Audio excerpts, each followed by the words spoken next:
Tonight is the night. C'est le moment de refotographier la nébuleuse d'Orion 1 an après.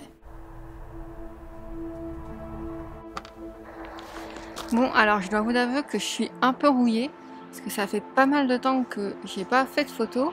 Soit la météo était pourrie, soit quand il faisait beau, c'était la pleine lune. Donc voilà, on va voir comment ça va se passer.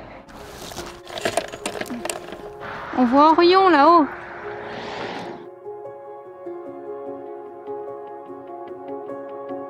Bon, heureusement, j'ai ma checklist pour être sûre de bien tout préparer parce que il y a pas mal d'étapes, pas mal de matériel. Ça aide vachement parce que le moindre petit truc qu'on oublie, ça peut foirer la soirée. Alors voilà, le matériel est prêt. Je pense qu'il y a pas mal de trucs que vous n'avez pas vu depuis la dernière vidéo. J'ai ajouté une résistance chauffante obligatoire quand on shoot longtemps, surtout en cette période, pour éviter que la buée se forme.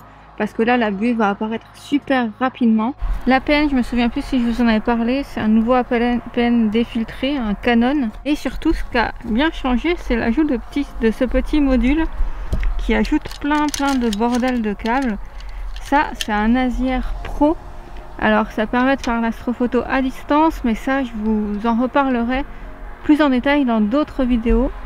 Je vous expliquerai pourquoi c'est génial et pourquoi ça l'est moins.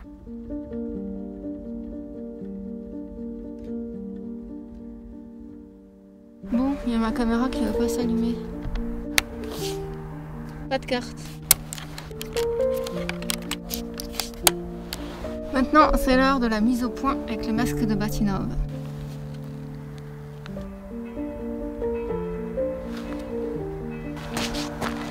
Maintenant que la mise au point est faite, on passe à la mise en station.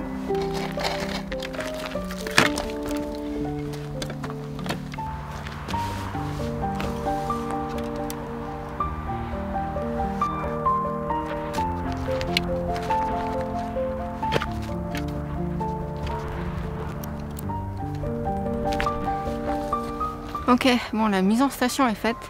Le plus dur est fait parce que c'est vraiment la partie la plus chiante et compliquée.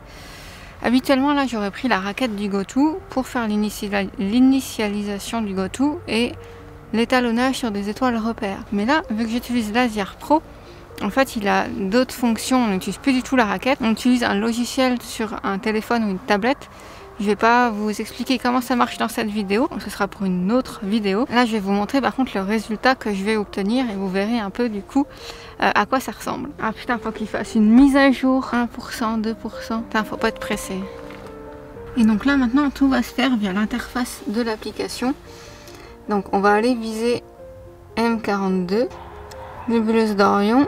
Je fais hop, et là, il va pointer N42.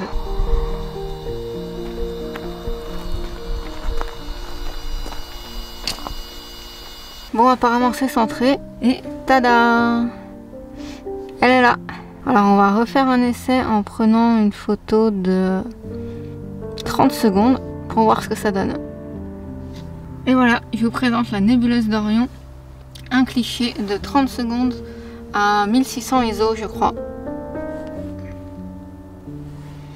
Alors maintenant je vais faire des tests parce que le problème de la nébuleuse, c'est que le centre est très lumineux, donc ça crame vite. Donc je vais faire des tests avec des ISO différents, des temps de pause différents.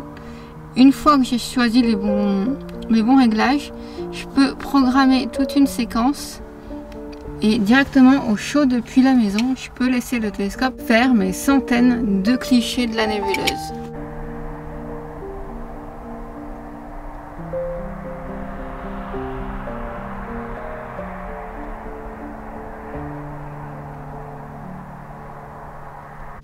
Alors vous êtes plein de buée. Bon bah maintenant voilà, je peux rentrer au chaud et je laisse l'Azier et la lunette travailler tout seul tranquillement dans le froid. Moi je surveille sur mon téléphone que tout se passe bien et il n'y a plus qu'à attendre que la séquence se termine. Ensuite je ressortirai pour faire les DOF et après on pourra aller se coucher. Il n'y a pas à dire, Orion elle est quand même chouette. Hein.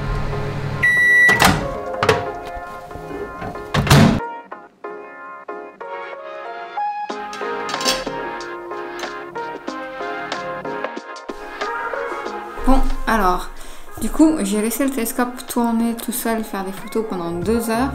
Et après, j'ai fait 20 DOF. Et maintenant, voici le résultat que j'ai obtenu cette fois.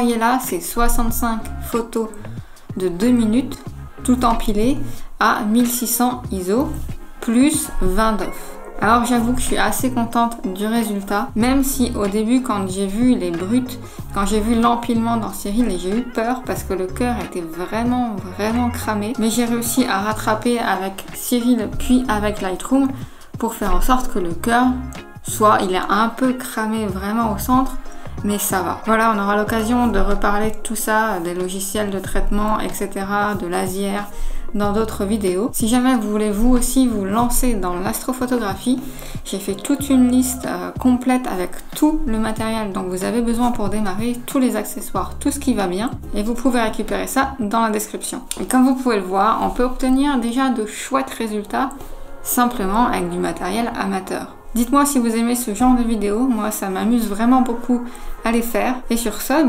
gardez la tête dans les étoiles.